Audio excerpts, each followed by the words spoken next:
Hello student, स्वागत है आपका मेरे YouTube channel math plus YT पर। और आज हम 12th क्लास के प्रश्न बैंक में बात करने वाले हैं 5 अंक व 6 अंक के रूप में आने वाले प्रश्नों की। और ध्यान दीजिए, 5 अंक के जो क्वेश्चंस होंगे उनमें आपको एक अथवा मिलेगा, यानी कुल मिला के 2 क्वेश्चंस मिलेंगे। पहला पार्ट पहला नहीं कर पाते हो तो आपको अथवा के रूप में दूसरा भाग मिलेगा, तो इन दो में से कोई एक आपको करना है। जबकि 6 अंक वाले जो क्वेश्चंस हैं वहाँ आपके पास विकल्प बढ़ा दिए गए हैं, या आपके पास 3 भाग होंगे। पहला क्वेश्चन, नंबर उसका अथवा और एक और अथवा, यानी 2 विकल्प आपको और भी मिलेंगे। तो आपके पास बहुत ही ईजी वर्क होगा कि आप पहला क्वेश्चन चूज करें। पहला नहीं आता है, दूसरा अच्छे से आता है तो दूसरा कीजिए, ये तीसरा उससे भी अच्छा आता है तो आप तीसरे वाले को कीजिए। किसी एक को हल करना है तो ये चीज़ तो आप समझ लीजिए कि आपको 6 अंक वाले क्वेश्चन में 2 विकल्प मिलेंगे, जबकि 5 अंक वाले क्वेश्चन में आपको एक विकल्प मिलेगा, यानी एक अथवा का क्वेश्चन मिलेगा। ये तो बात हो गई 5 अंक और 6 अंक वाले क्वेश्चंस की। अब आएंगे किस चैप्टर से वो भी सुन लीजिए। 5th चैप्टर है हमारे पास इन्वर्स मैट्रिक्स, वहाँ से आपको एक क्वेश्चन मिलेगा। और इसके अलावा 8वीं प्रश्नावली हमारे पास अवकलज की अनुप्रयोग, वहाँ से भी आपको क्वेश्चन मिलेगा अथवा के तौर पे। 8वीं नहीं तो 9वीं है आपके पास समाकलन, वहाँ से भी आपको अथवा मिलेगा। इसके अलावा 10वीं प्रश्नावली है, वहाँ से भी आपको क्वेश्चन मिलेगा। साथ ही हमारे पास 12वीं प्रश्नावली है अवकल समीकरण, वो उससे भी आपको एक 6 अंक का क्वेश्चन मिलेगा। 12वीं के अलावा हमारे पास 14वीं प्रश्नावली है रेखा एवं समतल, वहाँ से भी आपको एक प्रश्न मिलेगा। इसके अलावा 16वीं प्रश्नावली है प्रायिकता, वहाँ से आपको एक क्वेश्चन मिलेगा। ठीक है, अब देखो 5 अंक और 4 अंक और 5 अंक और 6 अंक में ऐसे कोई अंतर नहीं है, इसलिए हम क्वेश्चनों का डिवाइडेशन इस प्रकार से नहीं बांट पाएंगे कि कौन से क्वेश्चन कहाँ से हो सकता है। उल्टे सुल्टे हो सकते हैं, एक आध नंबर के ऊपर नीचे हो सकते हैं, क्योंकि स्पेशली ब्लूप्रिंट देकर के नहीं बताया गया है कि इस प्रश्नावली में से 5 का आएगा, इसमें से 4 का ही आएगा। ठीक है, और क्वेश्चंस में एक अंक वाले में इतना कुछ खास फर्क पड़ने वाला भी नहीं है, आपको आने भी चाहिए सभी। तो चलिए शुरू करते हैं हम आज का वीडियो। उससे पहले यदि आप मेरे चैनल पर नए हैं तो प्लीज़ चैनल को सब्सक्राइब कर लीजिए, ताकि आगे आने वाले सभी क्वेश्चंस के जो भी वीडियो होंगे उनके नोटिफिकेशंस आपको मिलते रहें। बेल आइकन में ऑल जरूर प्रेस करना, अपने दोस्तों के पास शेयर भी कराएं, उन्हें भी बेनिफिट मिले और आपका सहयोग हमें इसी प्रकार से मिलता रहे। चलिए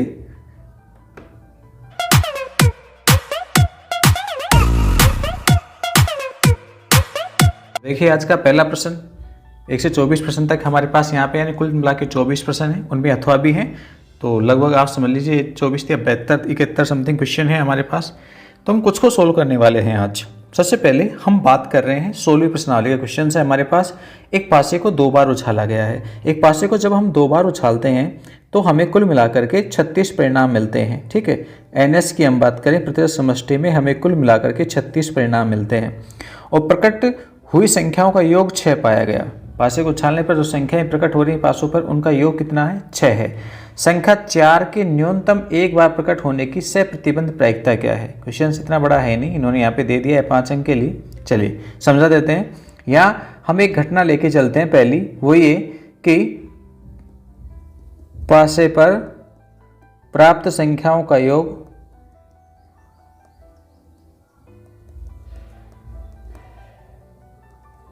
6 है।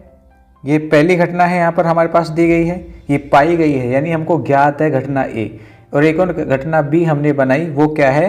संख्या 4 के न्यूनतम, यानी पासे पर जो संख्याएं लिखी हुई है, या कहे तो संख्याओं के बजाय आप उसे अंक कह सकते हो। अंक 4 के न्यूनतम एक बार प्रकट होना, न्यूनतम एक बार प्रकट होने को प्रदर्शित करती है।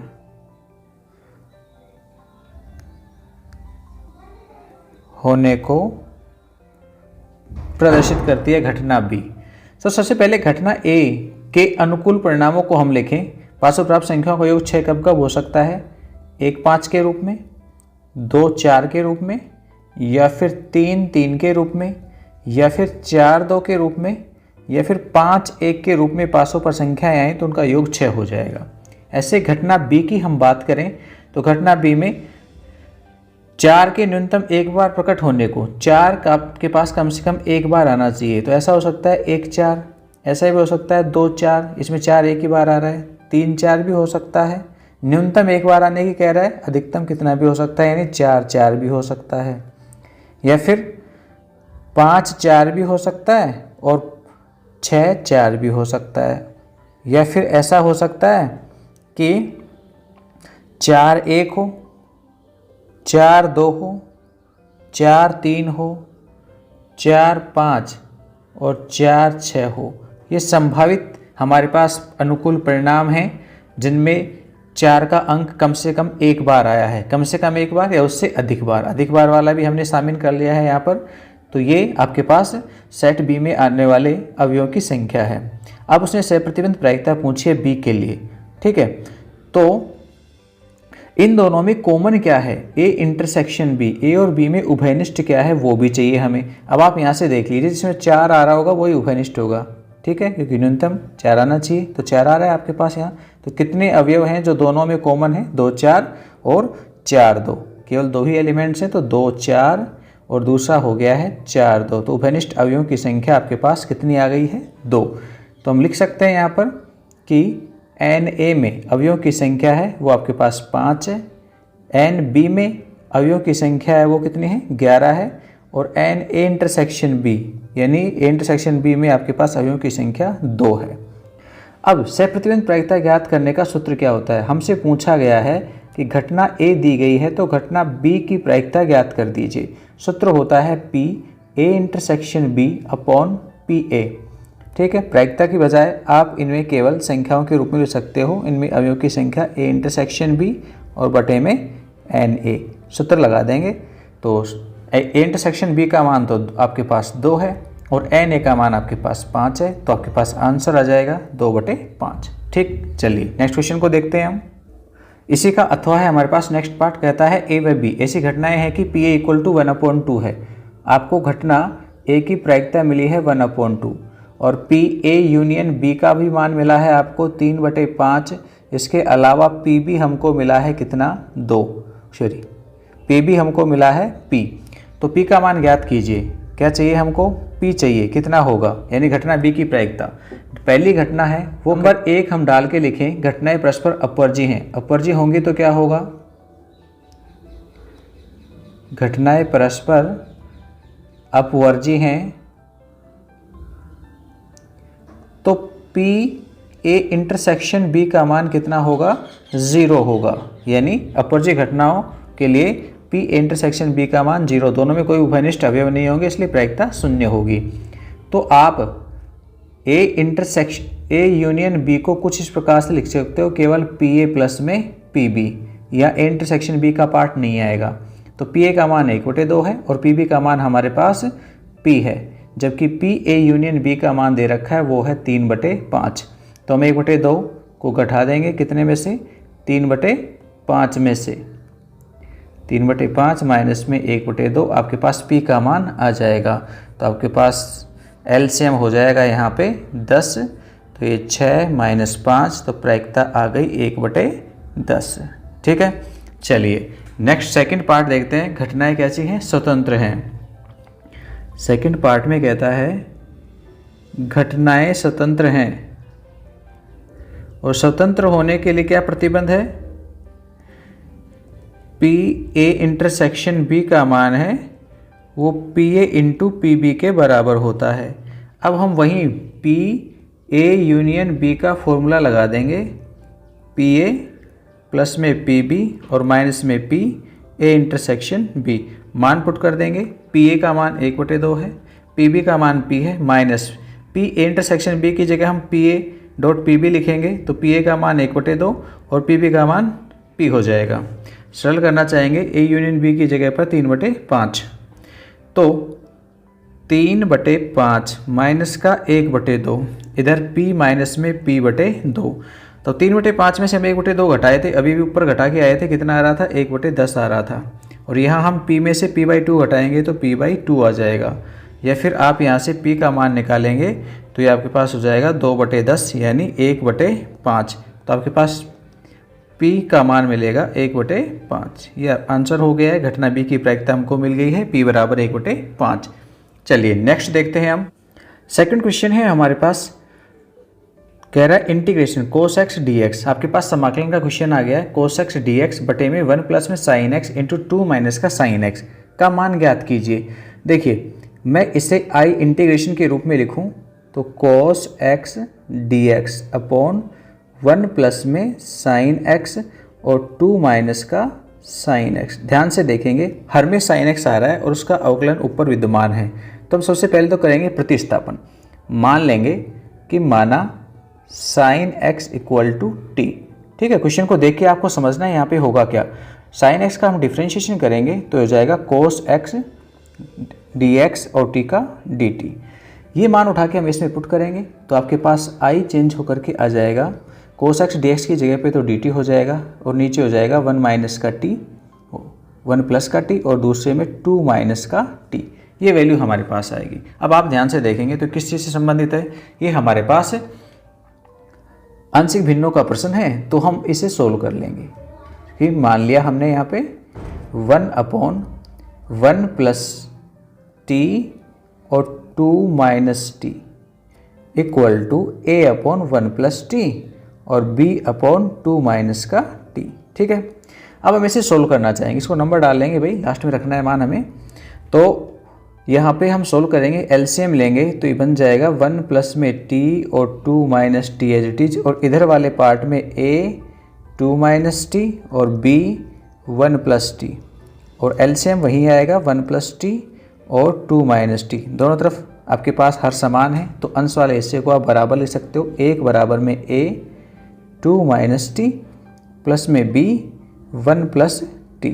अब हमें a और b के मान निकालने हैं तो सबसे सरलतम तरीका हम काम में लेंगे, जो भी आपके पास यहाँ पे x a का गुणांक है 2 माइनस टी, इसे 0 के बराबर रख देंगे तो यहाँ से t बराबर कितना मिलेगा 2, तो t बराबर 2 इस उपरोक्त इक्वेशन में रख देंगे नंबर 2 में, 2 को 2 में रखने पर तो क्या मिलेगा हमको 1 बराबर, या t 2 माइनस टी को हम 0 के बराबर रखेंगे, कहीं तो t का मान 2 रखेंगे तो a का मान तो खत्म हो जाएगा, a गुणा में 0 आ जाएगा, और प्लस में b 1 प्लस टी की जगह पे हम रख देंगे 2, तो यहाँ से आपके पास मान आ जाएगा 1 बराबर 3b, या फिर कहें तो b बराबर 1/3। ऐसे ही हम क्या करेंगे, b के गुणा में है 1 प्लस टी, तो 1 प्लस टी को 0 के बराबर रखेंगे तो t बराबर वैल्यू मिल जाएगी -1 समीकरण 2 में पुट कर देंगे हम, तो हमें यहाँ से b तो 0 हो जाएगा और a में हम t की जगह पर -1 पुट करेंगे तो 2 और ये हो जाएगा +1 हटाने पर, तो 1/3 बराबर a का मान भी 1/3 मिला और b का मान भी हमें 1/3 मिल गया है। 1 प्लस टी 2 माइनस टी की वैल्यूज a की जगह 1/3 और 1 प्लस टी, और b की जगह भी 1/3 और 2 माइनस टी।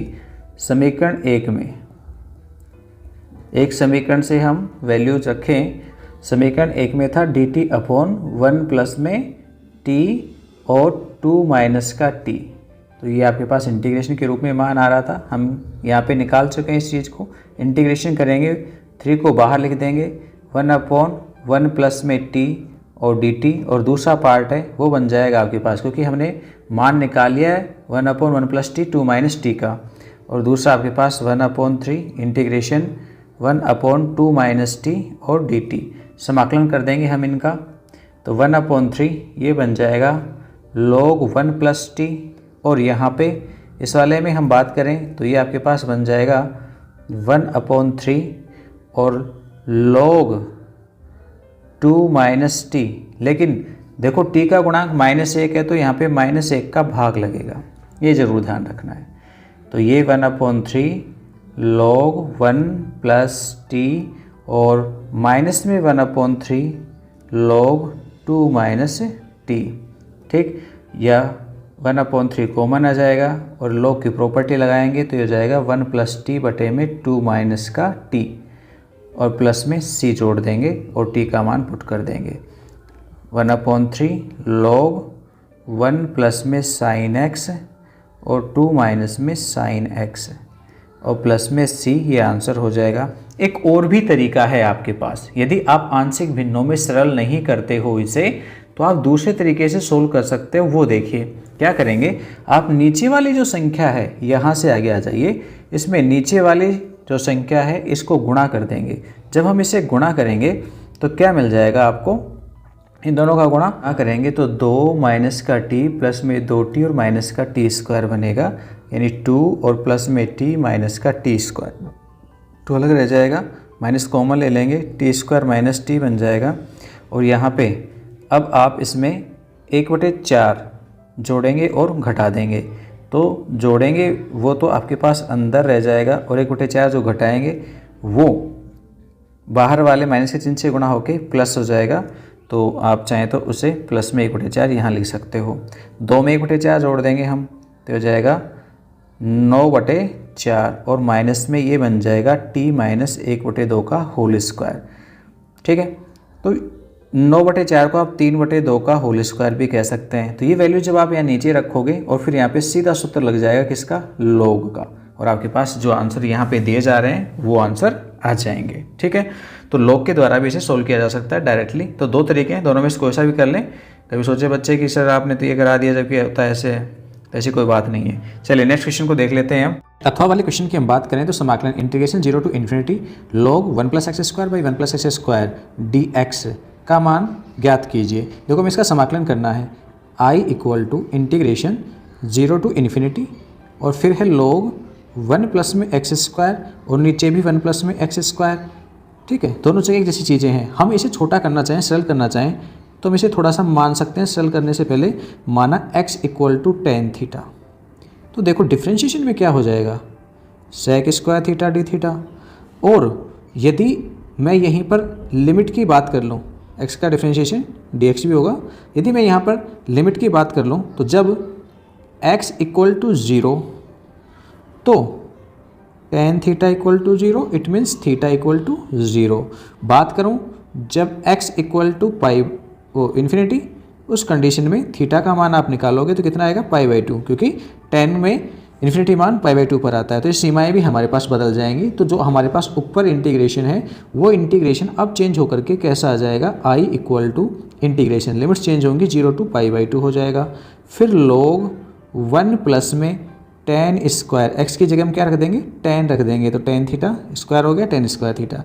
नीचे भी 1 + में tan² थीटा और गुणा में dx की जगह पर हमने मान निकाला वो था sec² थीटा d थीटा। तो ये सीमाएं हमने बदल दी हैं। सवाल में थोड़ा सा चेंजिंग हो गया है, लिमिट्स बदल गई और साथ में सरलीकरण हो गया। 1 + tan² थीटा की जो वैल्यूज होती है वो sec² थीटा होती है, तो नीचे भी क्या हो जाएगा, sec² थीटा और गुणा में sec² थीटा d थीटा। तो अब देखेंगे sec² से sec² कैंसिल हो जाएगा। log के साथ में sec² है तो sec² की घात 2 है, वो आपके पास log के गुणा में आ जाएगी, जिसको मैं बाहर लिख रहा हूँ। तो ये हो गया 0 से π/2 और log sec theta d theta आपके पास बन गया। अब चाहें तो आप sec में ही ऐसे कैसे इसे काम में ले सकते हो, और ऐसे कैसे नहीं चाहते हो तो फिर आप इसे यूँ कर सकते हो कि आप इसे कोस में बदल सकते हो। तो हो जाएगा 0 टू π/2, आप कोस में बदलेंगे तो हो जाएगा log 1/cos x cos theta और गुणा में d थीटा। 1/cos थीटा को अंश में लाएंगे तो घात -1 हो जाएगी, उसको हम यहाँ पे गुणा कर देंगे, किस में, log के गुणा में। तो हो जाएगा log cos theta d theta. -1 है वो बाहर चला जाएगा, -2 हो जाएगा और integration 0 to π/2 log cos theta d theta. ठीक है, अब हमने सूत्र पढ़ा है। सूत्र क्या था हमारे पास, आपको याद हो तो पीछे हमने करवाया भी, इंपॉर्टेंट क्वेश्चंस के तौर पे भी है ये फॉर्मूला।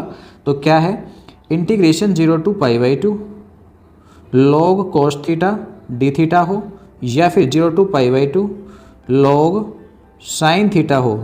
तो दोनों ही कंडीशन में आपके पास समाकलन है वो -π/2 log 2 होता है। ये याद रखने के लिए है, तो एक इम्पोर्टेंट फॉर्मूला है, इसका डेरिवेशन हमने पहले समझा रखा है, तो आप उसे देख सकते हो। ऊपर आई बटन में आपको उसका लिंक दे दिया जाएगा, तो आप वहाँ से इसे देख सकते हो। हम इसमें वैल्यूज पुट कर देते हैं, क्या आएगी वो देखिए। I = -2 और ये वैल्यू हमारे पास आ गई -π/2 और log 2। तो देखो माइनस बना होकर प्लस हो जाएंगे, 2 से 2 कट जाएगा तो आंसर आ जाएगा π log 2। ये हमारे पास इंटीग्रेशन हो गया। एक और दूसरा तरीका है, आप इसे सोल्व करना चाहें तो वो थोड़ा सा आपके पास हो सकता है एक आध स्टेप ज़्यादा आ जाए। क्या करेंगे, यहाँ से आप इसको फर्स्ट फलन और सेकंड फलन के रूप में लिख सकते हैं चाहे तो ये दूसरा तरीका है, मैं आपको समझा रहा हूँ, आप ध्यान दे सकते हो चाहो तो इसके ऊपर, आपको ठीक लगे तो कर लेना। यहाँ पर 1/1 प्लस में x² को फर्स्ट एक अलग फंक्शन और log 1 + x² को सेकंड फंक्शन के रूप में लेकर के आप इसे सरल कर सकते हैं। और आइलेट लगाएंगे यहाँ, तो ये फर्स्ट हो जाएगा और ये सेकंड हो जाएगा। आगे इसे सरल करेंगे। यहाँ पर आप लिमिट्स लेंगे तो वहाँ लिमिट्स में आपके पास कई जगह पे, दो जगह पे वैल्यू है वो अनिर्धारित रूप आएगी, इन्फिनिटी के रूप में आएगी। पर सीमाएं डायरेक्ट पुट की जा रही हैं इसलिए इन्फिनिटी आता है, लेकिन आप सीमाओं को पढ़े हुए 11th क्लास में कि उसके सीमा के सीमांत मान होते हैं ये, तो आप नज़दीकी मानों पे निकालोगे। जैसे x टेंस टू π/2, ऐसी कंडीशंस में आप जब वहाँ पे वैल्यू निकालोगे x टेंस टू इन्फिनिटी, इस रूप में जब निकालोगे यानी इन्फिनिटी की तरफ अग्रसर है उस वाली कंडीशन में निकालोगे, तो उन समाकलन की वैल्यू जो है जो आपके पास निकल के आएगी वो 0 होगी, नहीं कि अनिर्धारित रूप इन्फिनिटी होगी। तो भी आपके पास आंसर है वो यहीं π/2 मिलेगा। तो ये एक एक्स्ट्रा है तरीका, आप चाहें तो इसको यूज़ ले सकते हैं, नहीं तो हमने समझा दिया है, जो हो सकता था सिंपल रूप वो हमने आपको करा दिया है। ठीक है, चलिए नेक्स्ट देखते हैं आगे।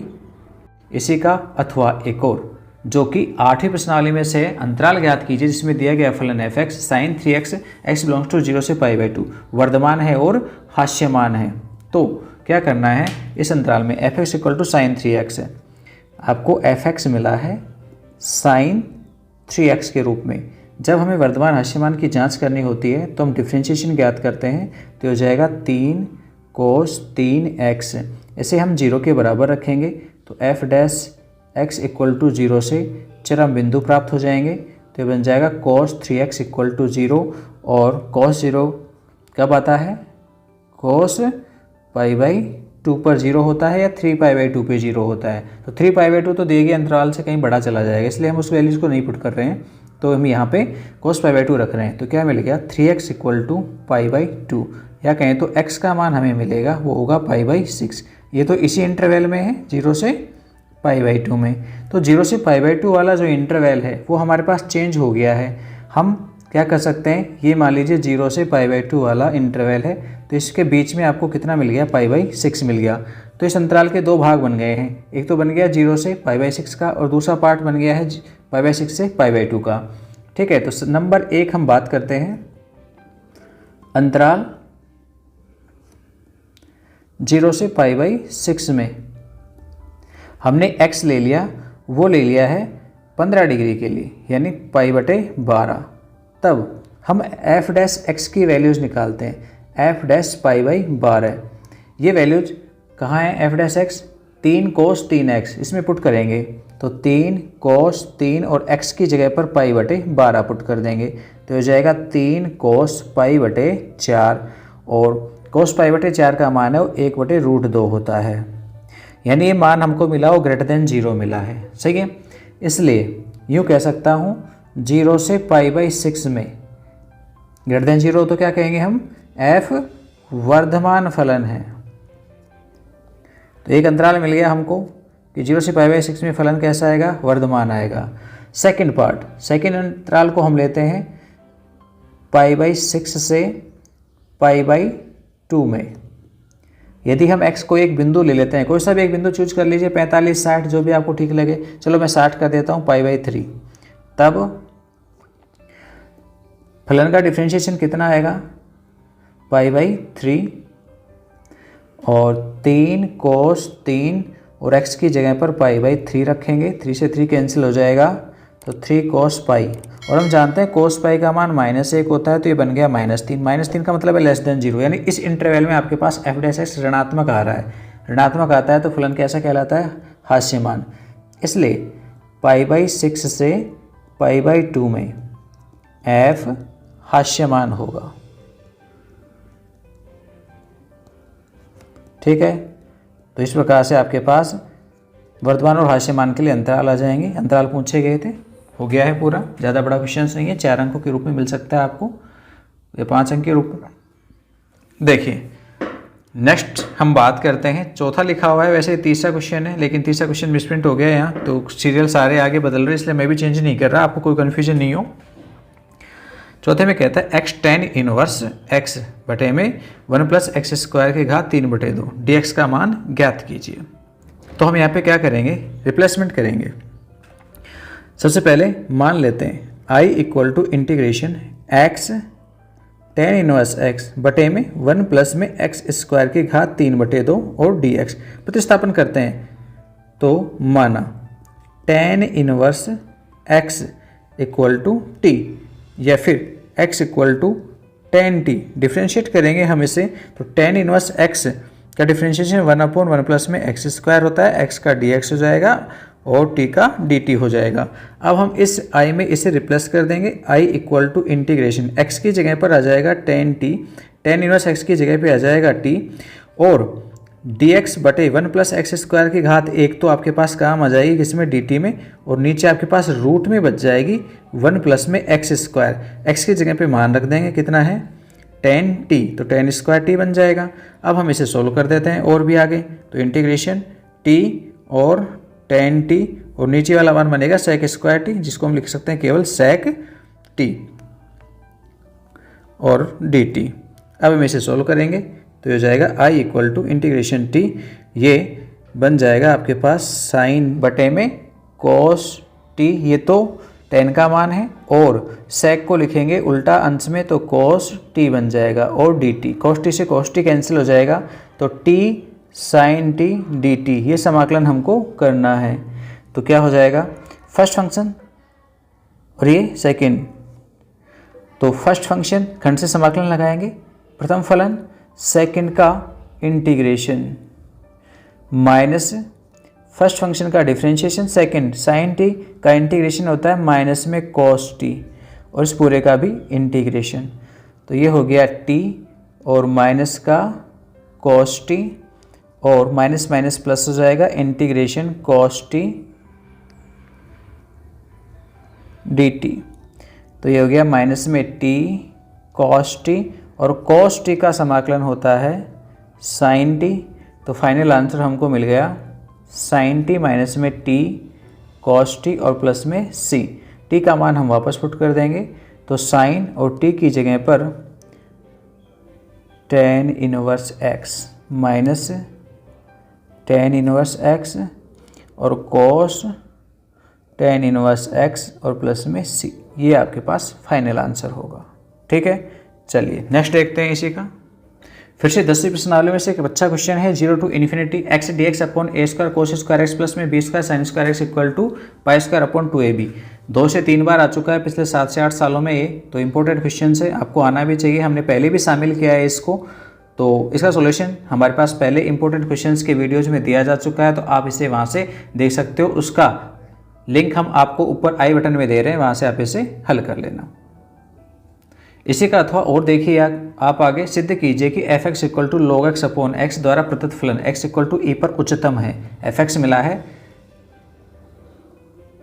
लॉग एक्स अपॉन एक्स, तो देखो उच्चतम या निम्नतम निकालने के लिए हमें फलन का डिफ्रेंशिएशन करना पड़ता है, तो हम डिफ्रेंशिएशन कर देंगे इसका, तो ये आपके पास हो जाएगा हर का वर्ग हर अंश का अवकलन 1/x माइनस में अंश और हर का अवकलन, तो फाइनली हमें मिला 1 माइनस का log x बटे में x स्क्वायर।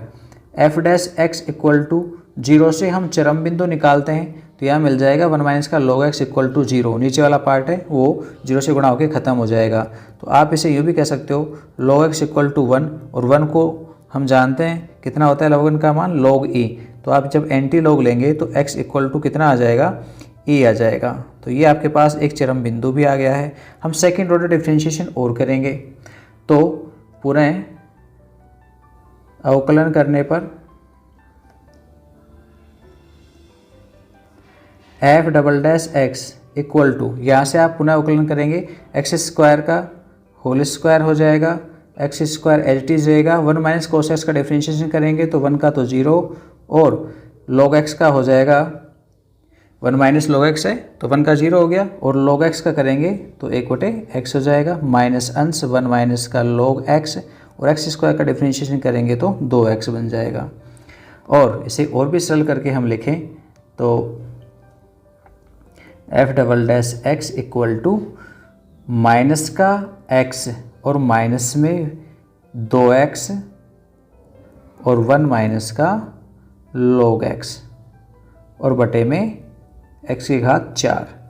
अब x इक्वल टू ई पर जांच करते हैं हम सेकेंड ऑर्डर डिफरेंशिएशन का मान, तो हो जाएगा माइनस ई माइनस में 2e और 1 माइनस का log e और नीचे e की पावर 4, तो देखो log e का मान भी 1 होता है, तो माइनस ई माइनस में 2e और 1 माइनस 1 0 बन जाएगा और नीचे e⁴ ये कंप्लीट आपके पास पद है वो 0 हो गया है, केवल अंश में माइनस का e बचेगा। ठीक है, बाकी 1 माइनस 1 0 होने से ये ख़त्म हो जाएगा। तो e⁴ या कह सकते हैं माइनस में 1/e³ जो कैसा है, लेस देन 0 है। जब second order differentiation less than 0 हो तो क्या कहते हैं हम, तब क्या होगा, x = e पर दिया गया फलन f उच्चतम है, और यही हमको सिद्ध करना था। तो डियर स्टूडेंट्स, आज के वीडियो में इतना ही। नेक्स्ट वीडियो में हम फिर मिलेंगे, तब तक के लिए इजाज़त दीजिए। और हाँ, वीडियो अच्छा लगे तो लाइक करें, दोस्तों के पास शेयर भी करें।